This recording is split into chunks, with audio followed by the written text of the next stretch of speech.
Well, pay Jason for me. Either he wants to say something or eat something, one of the two. Take the opportunity to put our musical interest. Acting, dancing, and now singing a Grammy winner. After those movies, and particularly Night Shift and Gung Ho. Really? Never knew that.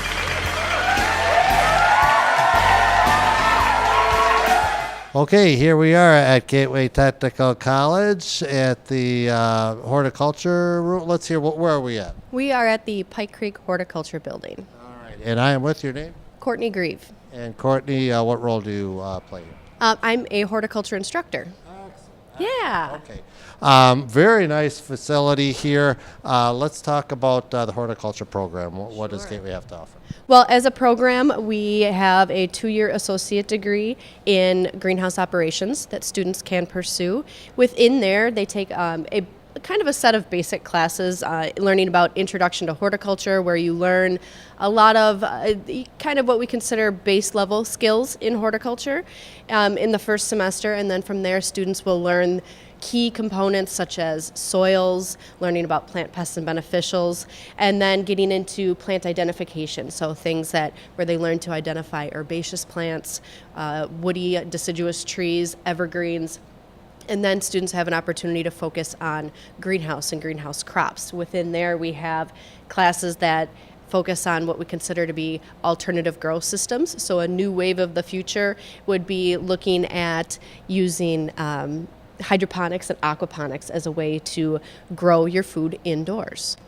Let's talk about the different areas. Like there's a room next here. Let's talk about that. Sure. So our building got a little bit of a facelift a few years ago. Historically, our building has been here since the 1960s. So, with the times, things change, and we got an upgrade and very bright looking at classrooms that are bright and efficient and really conducive to a learning environment.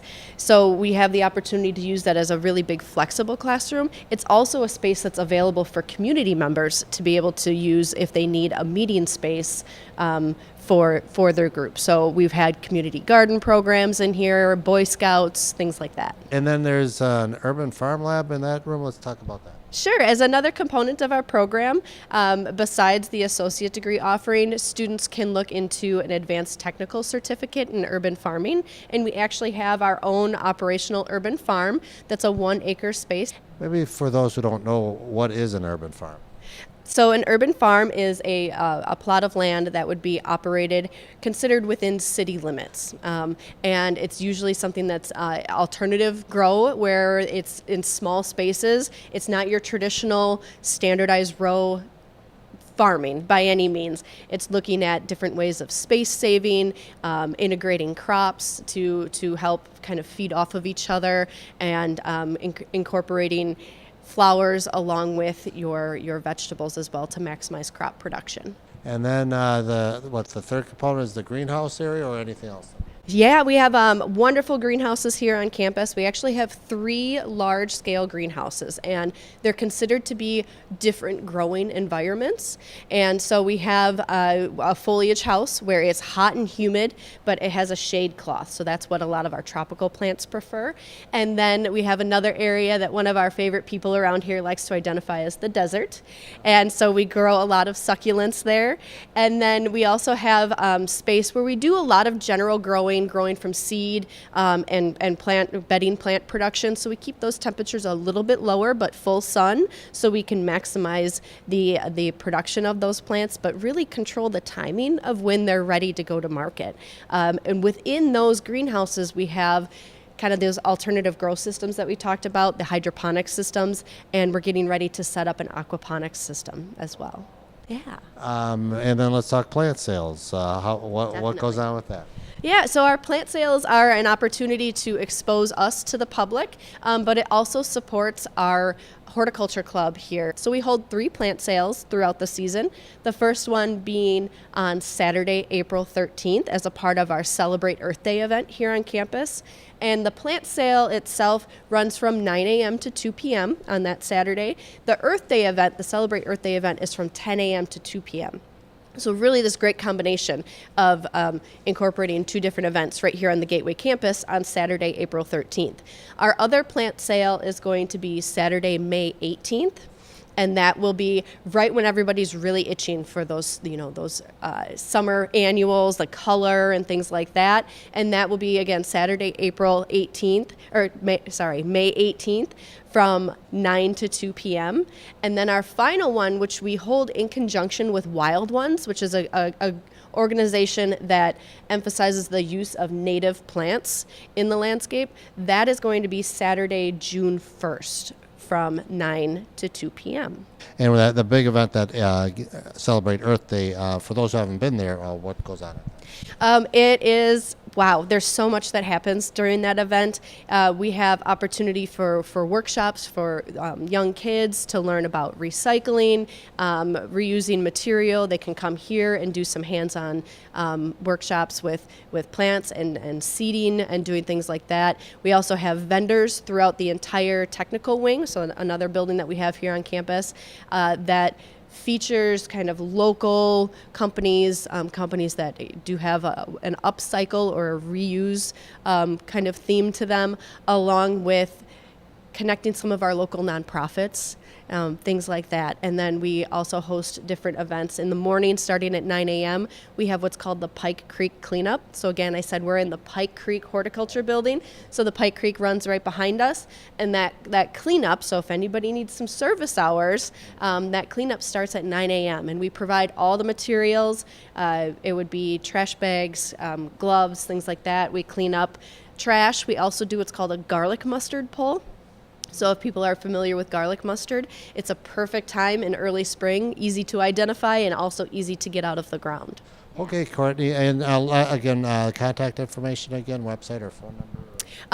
A website, it would be gtc.edu, and you can either search for horticulture or you can do gtc.edu/horticulture, and it'll bring up our website. And then you can always contact me, again, Courtney Greve, with my email being grevec@gtc.edu. Well, Courtney, once again, we thank you so much for allowing us to come out down here and see this facility, and we'll definitely come out to those events. And thank you so much for talking with us today. Wonderful. Thank you. Thanks for having us.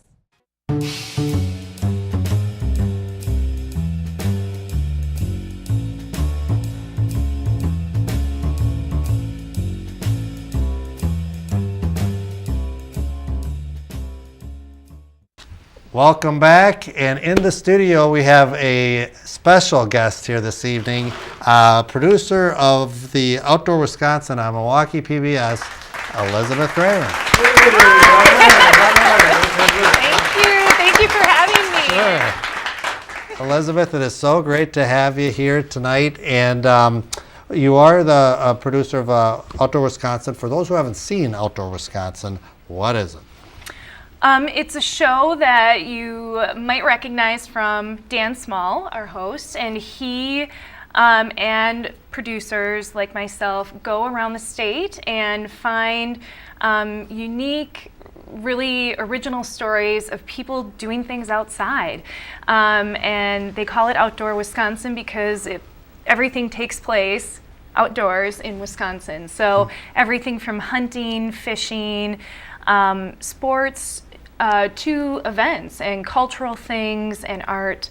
If it's happening outside, we are interested. Well, what was one of your first segments on the Outdoor Wisconsin show?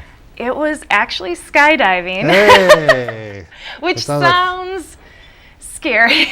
Well, first day on the job, you're going to go skydiving. Yeah, I mean, I really kicked it off with a bang there. How was it skydiving? Oh, it was so great. It was so great. It was kind of just the perfect way to start my career with PBS and Outdoor Wisconsin, and it was so fun. And that was also the first time I met some of the crew that I would be working with, the camera person and audio, and we just hit it off right away, and we had to because I was about to jump out of a plane, and it had to go well. We had to get along. Sure.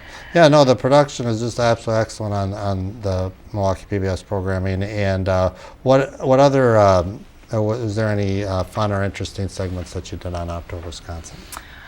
Oh, there's been so many good ones. The kickoff episode of this season, which is now available online, was a trip to the lavender farm on Washington Island, which is very popular. I had heard about it, but hadn't been there yet. So we kind of did this little tour of Door County that anyone could do.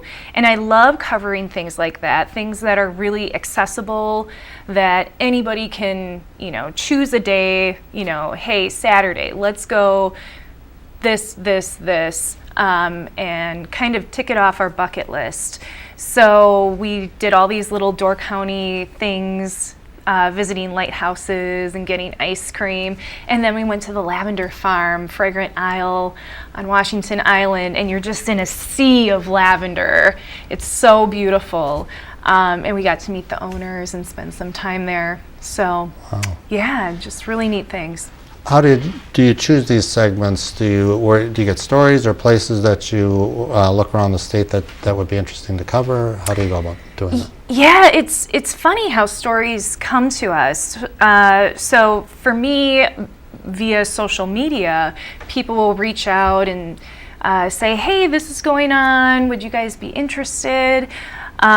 Or sometimes people will call the station, or sometimes I will be traveling personally, or Dan, and we'll call each other and say, hey, have you heard about this? This is so cool. I think we should cover it on the show. So the source of a story is always unknown, but we keep getting them. And after 35 seasons, it's amazing what there is still out there to cover.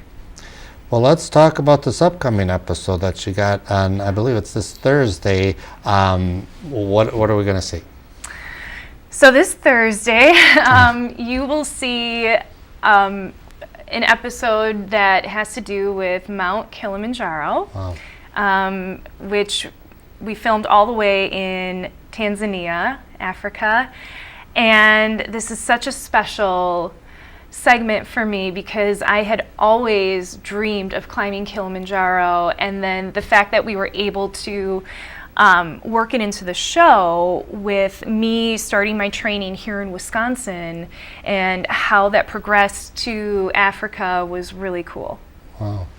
Now, where did that come about? You're in Door County, you're thinking of Africa, where is the connection going on? Right? Yeah. So it wasn't my first mountain, but it's definitely the biggest mountain. And I had already had some experience climbing local mountains. And let's put it this way, in Wisconsin, we don't really have mountains. So that was one of the challenges that I really wanted to portray in the show.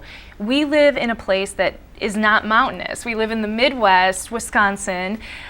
So how do you pursue a dream as big as Kilimanjaro, one of the 7 summits? And it turned out that we have excellent state hiking trails in the Kettle Moraine, and really right outside our back door.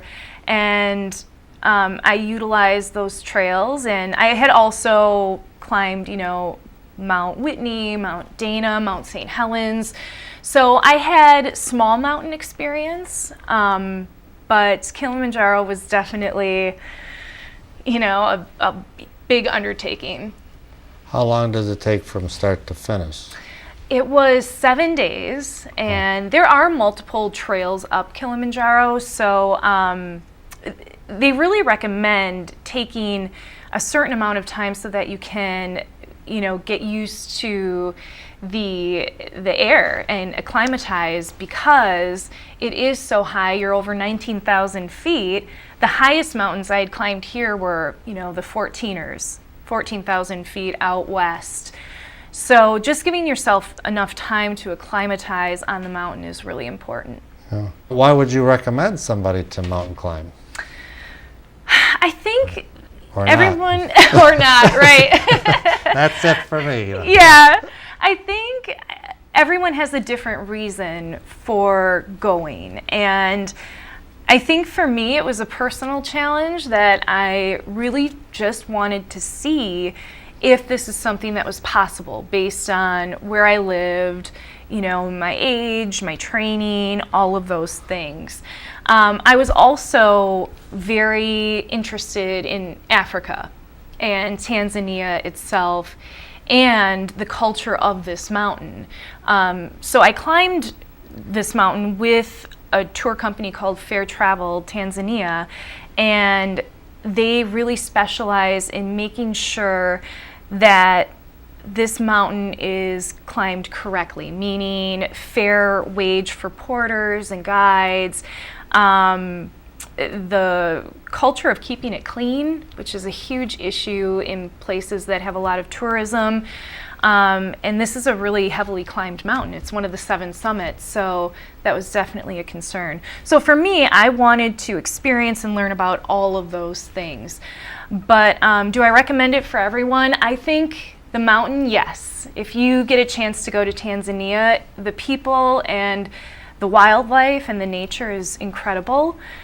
And maybe climbing it is for you, but it definitely takes some physical commitment and definitely mental as well. Okay. And check your local listings for Milwaukee PBS on Thursday, or any PBS station on Thursday, and I think it goes online as well? It does. Okay. So it'll air Okay. this Thursday,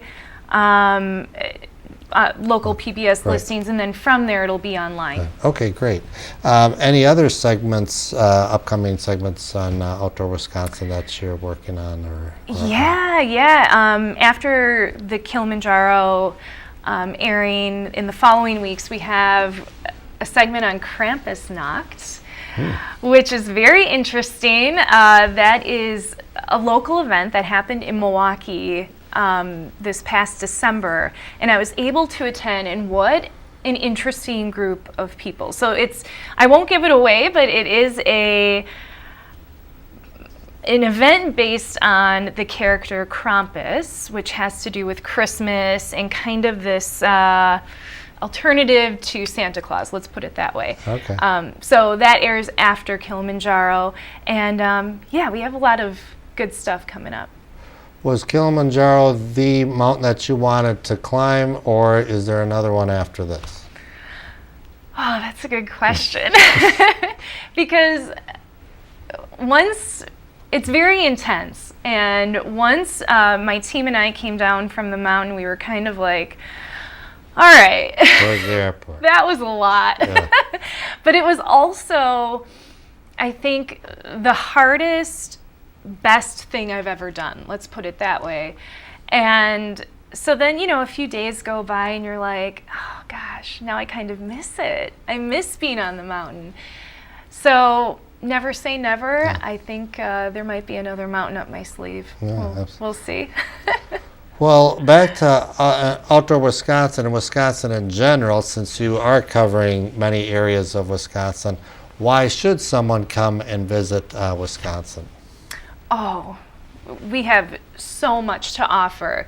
I think a lot of people think of food, right? They think of beer and cheese and the Green Bay Packers, right? Yeah. And we're so much more than that. And the longer I'm on Outdoor Wisconsin, the more people I get to meet and interact with who are doing such unique things. Things outdoors, but also things that are kind of outdoor culturally creative. The ice sculptures. I just did the walk across Lake Winnebago. And at first I was like, why are people doing this? Why are we walking across Lake Winnebago 10 miles?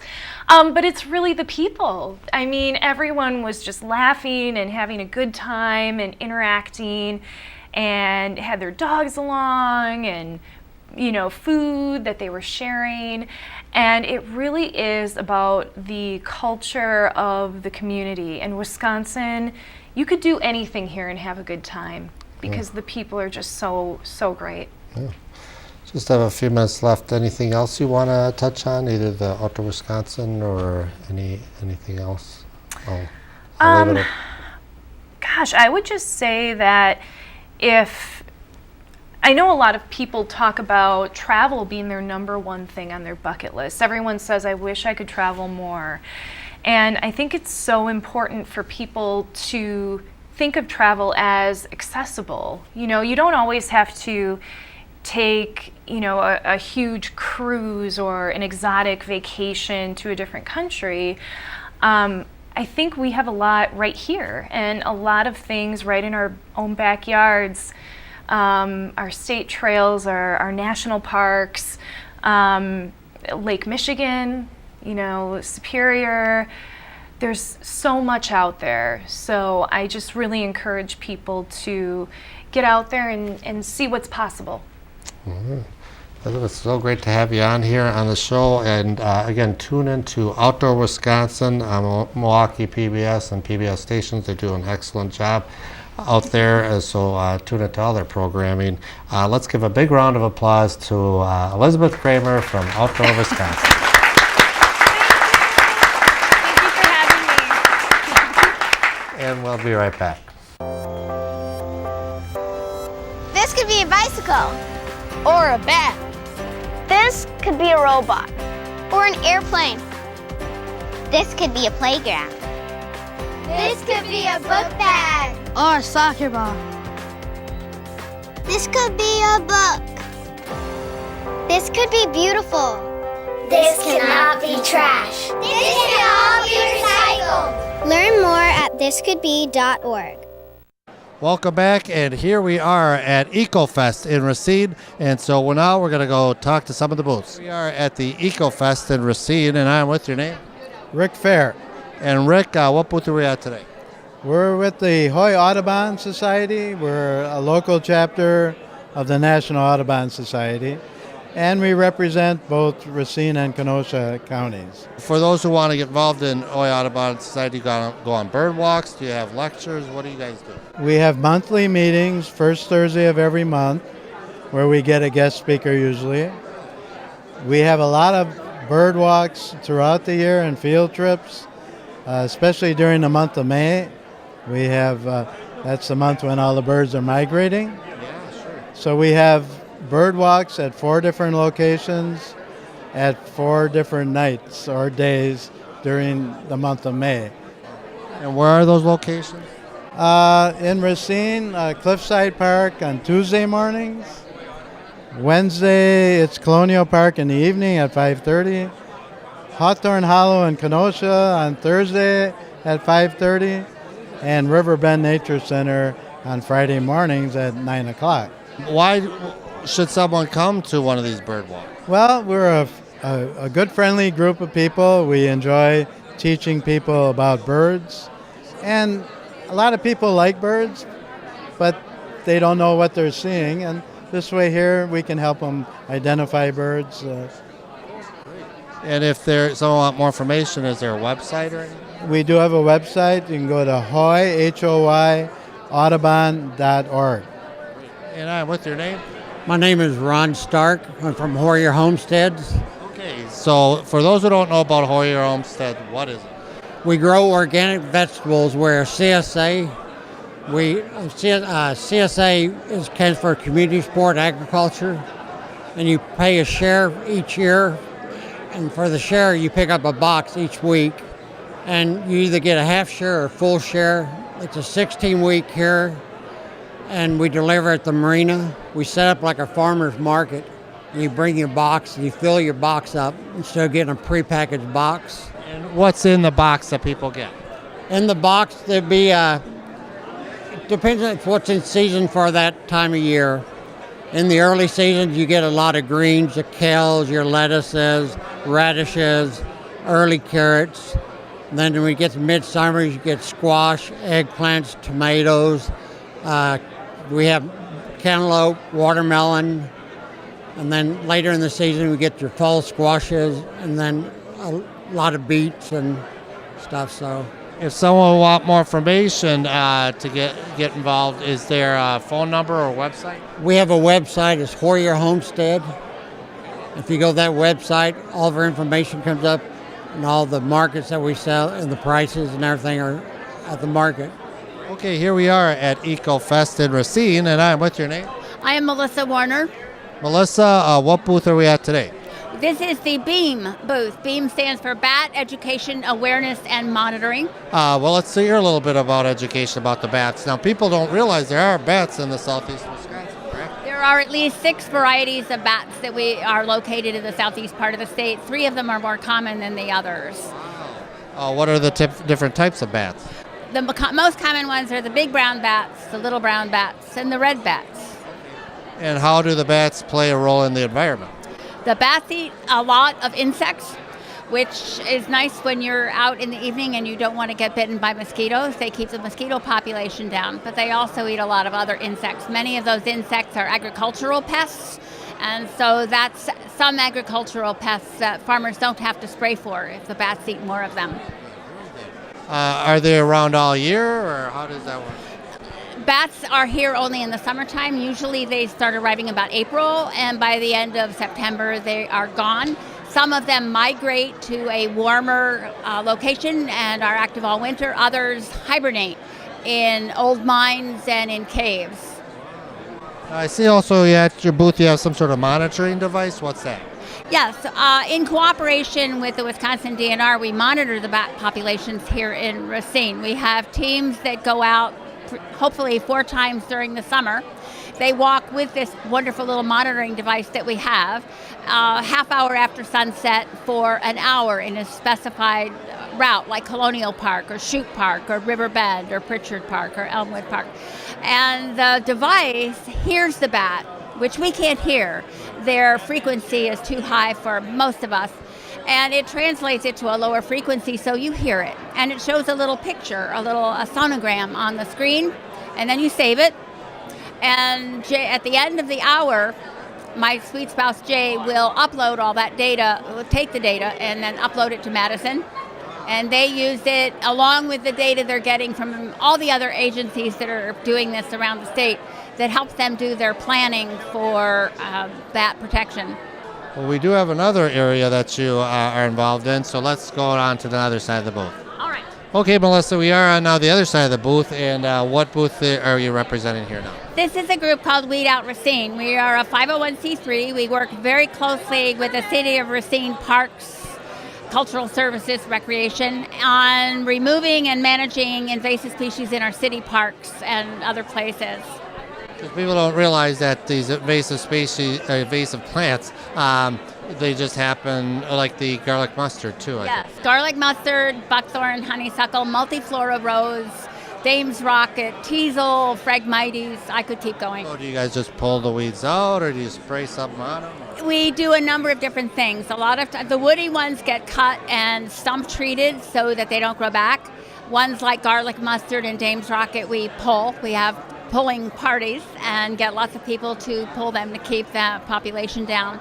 Then there are some like the reed canary grass, which is a grass, so it has a very dense root system. You can't pull it, and cutting it just like grass, it just keeps growing back, just like your lawn. And that does have to be sprayed in order to get rid of it.